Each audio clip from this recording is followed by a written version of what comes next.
Hello, my name's Ian Seeger from Pilot Career News. On the 6th and 7th of November, we held our very first virtual edition of Pilot Careers Live.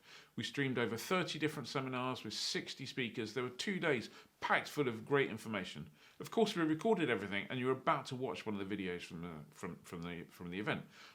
Before you do, I just want to thank our sponsors, Bose, Alsim, Entro, and of course Pulis. Without them and without the exhibitors, it wouldn't be possible. The exhibitor pages are still live, so feel free to head on over there, go to www.pilotcareerslive.com and click through to the exhibitors. There's loads of information, loads of downloads, all sorts of great stuff there for you. Anyway, enjoy the video, and if you find it useful, really appreciate it if you click subscribe on our YouTube channel. Thank you. Bye-bye.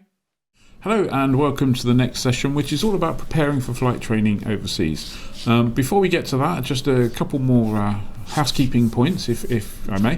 There's a whole load of questions coming through that we've not had chance to get to in the Q&A session. So if you've got specific questions about flight training, a great way to get answers to those questions is to nip over to the exhibitor stands and go on the virtual one-to-one chats and ask them there. If you would like a broad range of opinions, then feel free to clearly ask the same question as many times to as many exhibitors as you like. If it's a factual question, you should get exactly the same answer from all of them. If it's a question on a matter of opinion and training, you'll get different answers, and that's a great opportunity for you to pull those answers together, consider those answers, and consider which solution to whichever problem you're trying to find one for suits you best. So that's the best way to do it. I'd like to, while I'm here, just before we get started on this session, thank our sponsors, Bose, Pulis, Alsim and Entrol. Thank you very much. And if you're shopping for any pilot gear and you use the code PCL at Pulis, you'll get 5% off. So that's great. I think we're just about ready to go over. I'm hoping we're just about ready to go over. Ollie, Thomas, how are you both doing? Good, thank you. Excellent. Thomas, you doing okay? Yes, thank you. I'm doing okay. Excellent. So I'm joined by Ollie Fisher from Pilots Paradise. Ollie's currently in the UK, but he is representing Pilots Paradise, or he is Pilots Paradise in Florida, and Thomas is American Fly in Argentina. So, Ollie, talk to me about preparing for flight. Well, first of all, let's skip. We'll come to that stage in a minute. What are some of the reasons you would consider training overseas as opposed to training in your own country? Yeah, I mean, some sort of simple facts. America's always been a phenomenal place, certainly for the cheaper fuel. That everything is essentially geared towards aviation, and the weather. Certainly in Florida, we chose to set up an academy in Florida because the weather is glorious. 300 plus flying days a year, and even on the stormy days, it's guaranteed flying in the morning. So really, that's a huge one. So flying continuity, regardless of what system you do, where you go, integrated, modular, blah, these big debates we've been having. The reality is with flying is you still need the weather, certainly for the first stages, and that's almost the first 150 to 200 hours, remember, is just the PPL hour building. So that's a huge chunk of your syllabus, and even the CPL to some extent needs good weather. So the weather is a huge factor, and that is one reason to consider it. So the continuity, speed, again, saving money, certainly over in the US, is a really good reason to look at flight training overseas. Thank you. Thomas, how about you? What are the reasons that you consider, and how's life in Argentina at the moment? Well, the weather is not like Florida, but it's nice weather, and I think the things that you need to consider is the cost of living. Here in Argentina is very cheap. In talking about I don't know, maybe food or maybe living in Argentina for people from another countries is very cheap. Of course, talking about the career, the cost and quality. Of course, the price and the quality is very important. Maybe consider that the country you're going, how is the country, if it's safe, if it's a nice place, how about the culture, all that stuff. Okay, thank you. So Ollie, coming back to you, there are a couple of things to consider, I guess, when you're training overseas. There's the what you might call the technical side of things, and then there's what you might call the human side of things. I wonder if you could talk us through both of those. What your advice to people would be who are considering training in the USA? Yes, certainly. The facts are that even the sort of the big guys in the UK, they pretty much send their guys overseas. So that's got to be remembered, I think, because it's guaranteed weather. You know, the big schools mostly send out for the early stages, certainly everyone out overseas. So you can cut out the middleman, and in essence, there's agreements between those two partners, and that's fine. But you can go direct to that school. Certainly for us, you could go direct to us. And that would just save a huge amount of money because it's just a direct cost. It's like getting something at cost price rather than going through a sort of a third party in the UK and then they outsource it to Florida anyway. Why not just go direct to the company themselves? Going direct, obviously, yeah, absolutely. There's a few more considerations. It's slightly less done for you, but in reality, we sort of hold your hand throughout the processes. For example, the visa side. Reasonably simple, actually, and you can travel on that visa now. It's called an M1, and it's a professional student visa, actually valid for up to 5 years, and the cost is around $350. So it's not exorbitant at all. It's quite a quick process. Bit of an application with us, and then the embassy you contact the embassy, go to them, get a stamp on your passport, and you're away. So the sort of the visa side is really quite simple. It isn't a big factor at all. There's a few other bits like the TSA. So again, that's all due to the 9/11 stuff. They don't just want random people coming over to fly in America anymore. So they want to double check your background and make sure you're not a bad person. And again, you know, sort of $160 charge and a bit of an online form, and that's that done. So there's little things like that, but just technicalities and really easy to overcome. And again, we'll sort of take you through all that process. The sort of the other side of it is, you sort of said the technical side. So, you know, how different is it?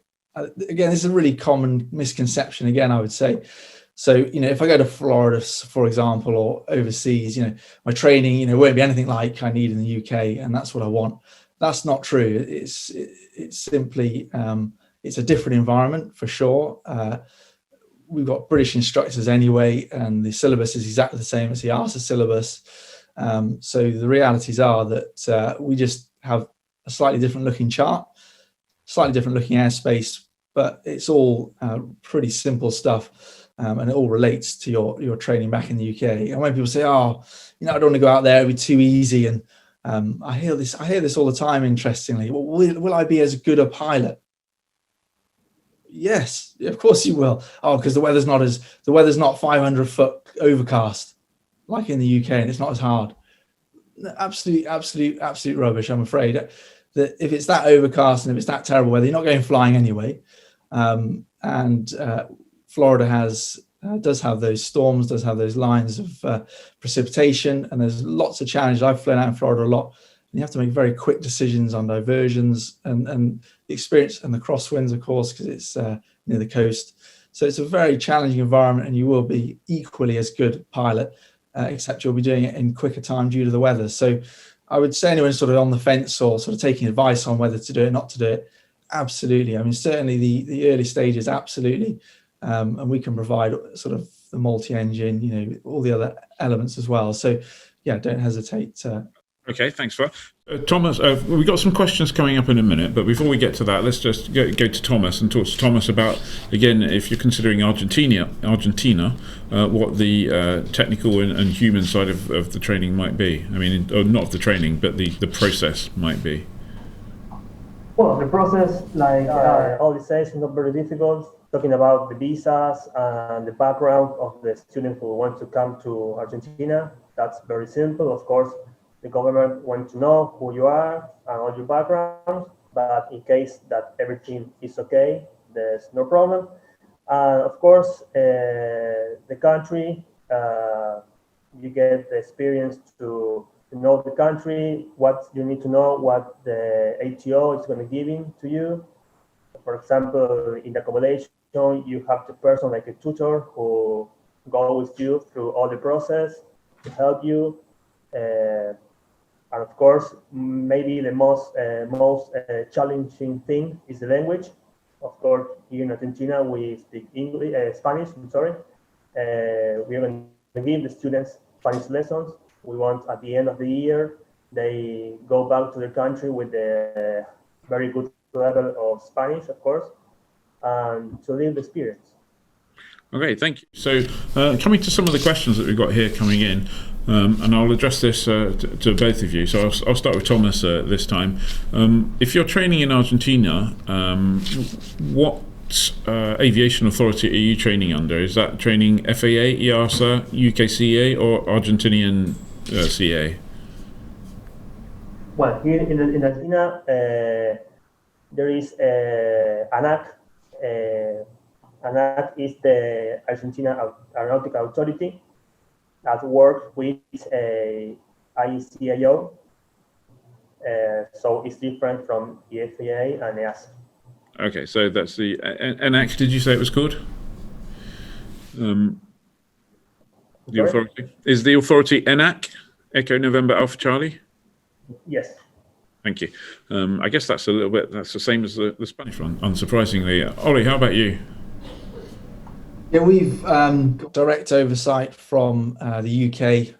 So we are EASA compliant, UK compliant, and also we have direct oversight of FAA. So one of the advantages that we're talking about is that in theory, you could do a PPL with us, do a couple of extra elements. So I think it's 45 hours is the normal. You could probably do a few more hours extra training. And so for say around 50 hours, you could actually get an FAA, EASA, and UK license all in sort of one go. So that's a huge advantage. That's taken us many years to get. That's actually very hard to get. So fantastic news for anyone who wants just the EASA syllabus, but also we can do sort of FAA extras for not that much more training. And of course, also have examiners in-house that do EASA and UK as well. So yeah, it's really a one-stop shop, to be honest with us.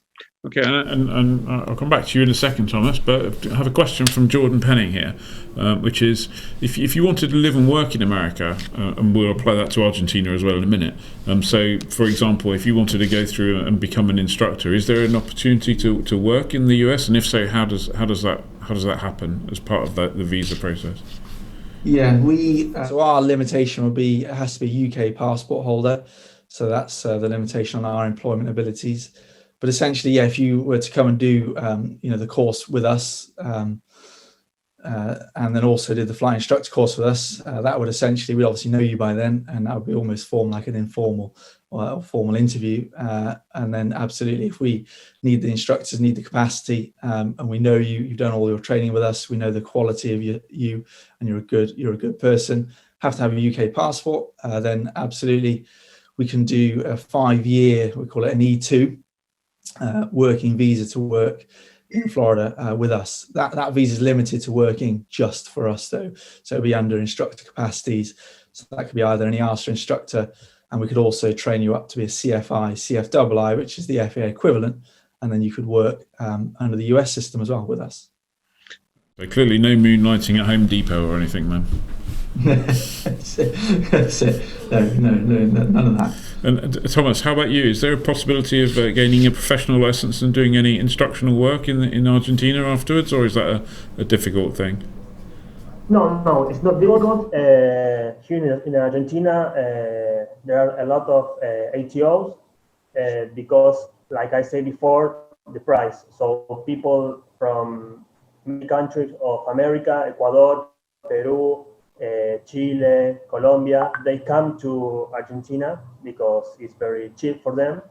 So there's a lot of ATO with a lot of students. So you're definitely going to find a job as a CFI. Also, you can being a CPL, you can be a business jet pilot. Then you can apply to an airline. You got craft dusting. There are a lot of jobs here in Argentina. Okay, and one other question coming in, and I guess this kind of differs depending on the schools really. If in the US or Argentina, are the courses modular or full-time integrated courses? Thomas, if you come to Argentina to study for a CPL or an ATPL, is that a full-time course that you're offering?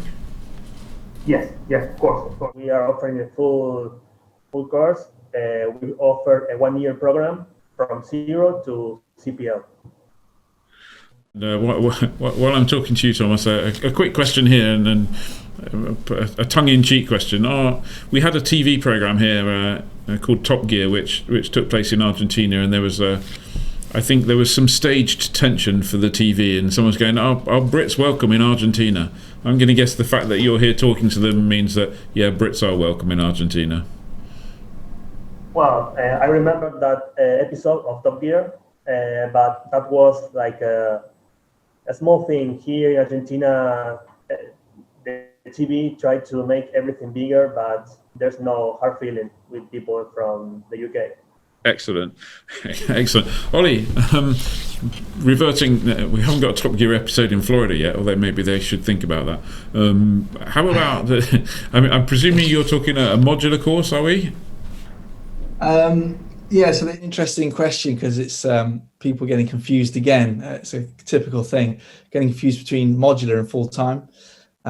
It's actually a very different thing. So we are modular, and if you wanted to study full-time back-to-back and do the whole process, absolutely, we could do that in 1 year in Florida, all the way through from 0 to hero, as we call it. So modular. So you can, as you say, you can either just keep your job, which is currently the kind of the idea. I think generally people are thinking, keep your job, go and do a PPL for a month in Florida, job done. Do some hours in the UK or wherever you are, just trickle them up, get the ATPLs under your belt, which is distance learning, can take a year anyway. And then, if you want to do 100 hours in Florida, that could take as little as a month to do that.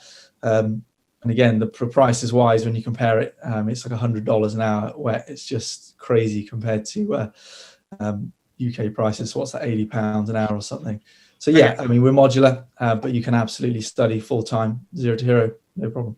Turn it seamless modular. So, quick question from Ben here: if moving abroad, is there any help in finding accommodation, or is it kind of like get off the airplane and then try and figure out where to pitch your tent, as it were, your metaphorical tent rather than the real one?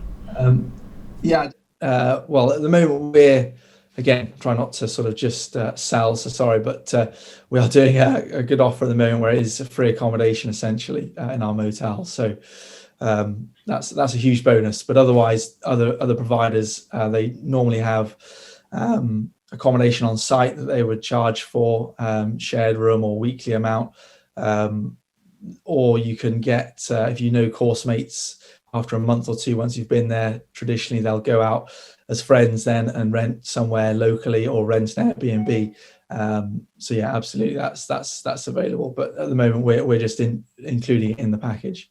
Okay, Thomas, do you help people find accommodation, or do you have accommodation?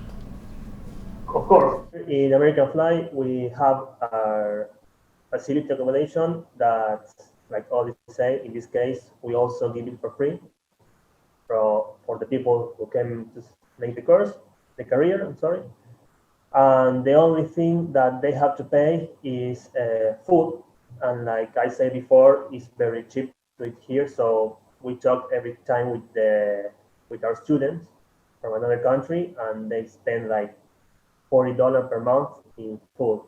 They doesn't have to pay that much.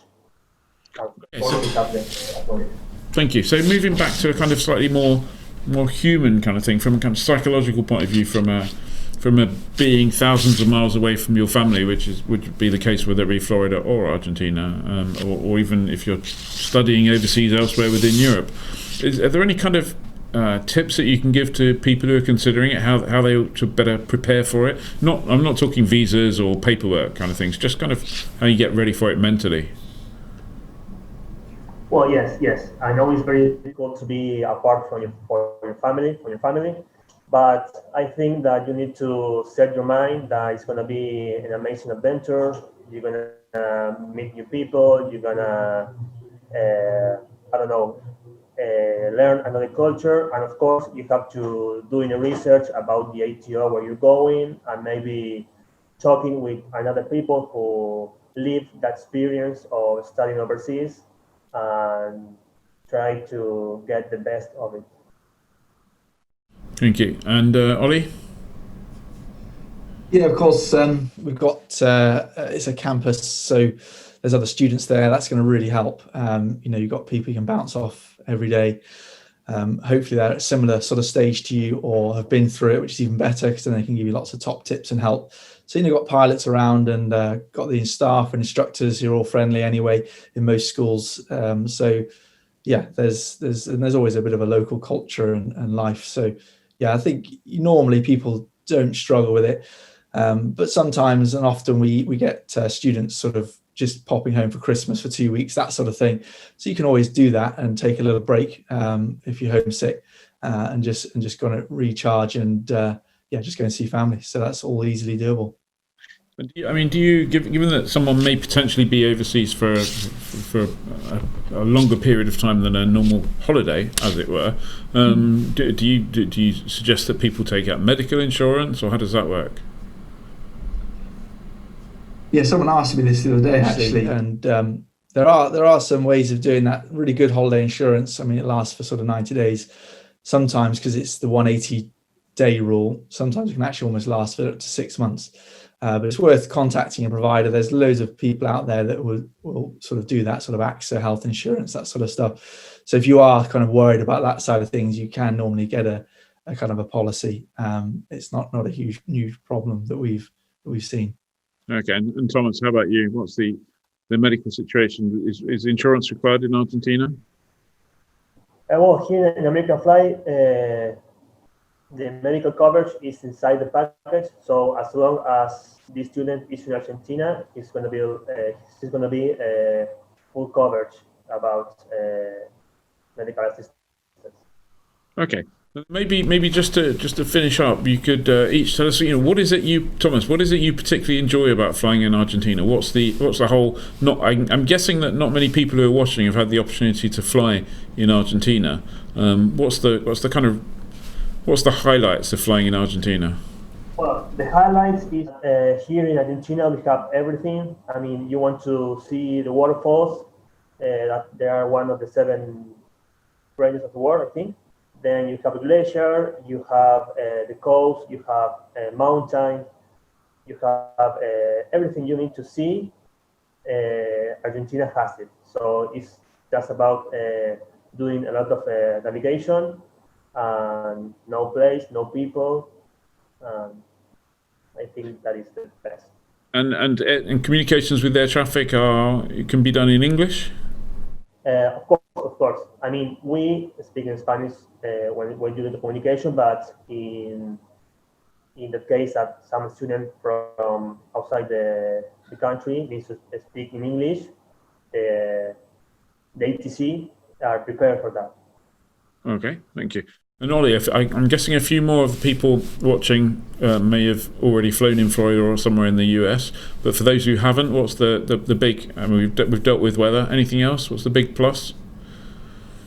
Yeah, I mean, it's people forget everyone's looking around at flight training and what to do and this, that, and the other. We kind of forget that aviation is it's a lot of fun and it's hard work, but it's a really enjoyable thing. And certainly in Florida, it's stunning flying. I fell in love with it. Just being able to call up air traffic and ask them to fly down the space shuttle landing strip and fly past those buildings 500 foot out to sea, a mile out to sea, sort of flying below the Miami skyline out on the beach. It's just, if in America, if you ask for it and you're talking to someone, you can normally do it. So I just adore the freedom, and the service out there is incredible. It's almost like a mini radar service as well. They'll say, "Oh, you've got some weather up this way," because also they've got the radar, and in a little airplane you probably haven't, so they can dodge you around that. And they're just fantastic. It's just a lovely place to be.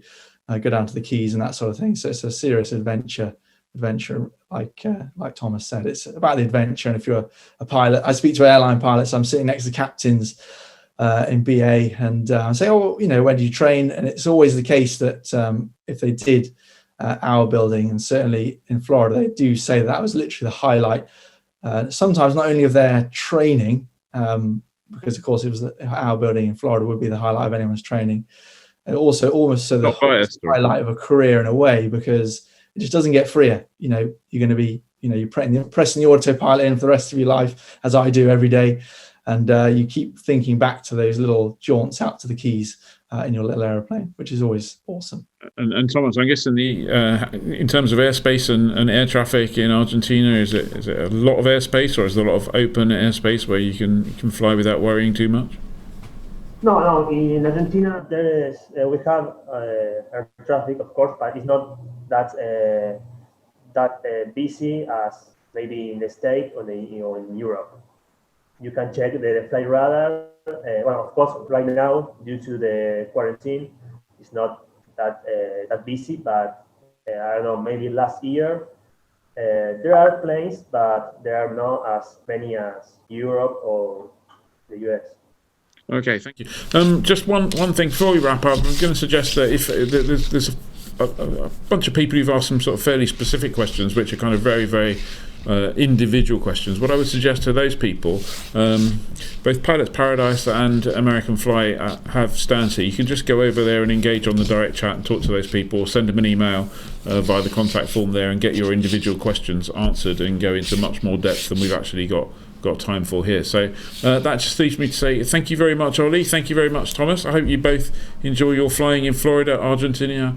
What am I saying? Argentina, or wherever else it is. And thank you very much, and we'll see you soon. Cheers. Thanks, Ian. Thank you.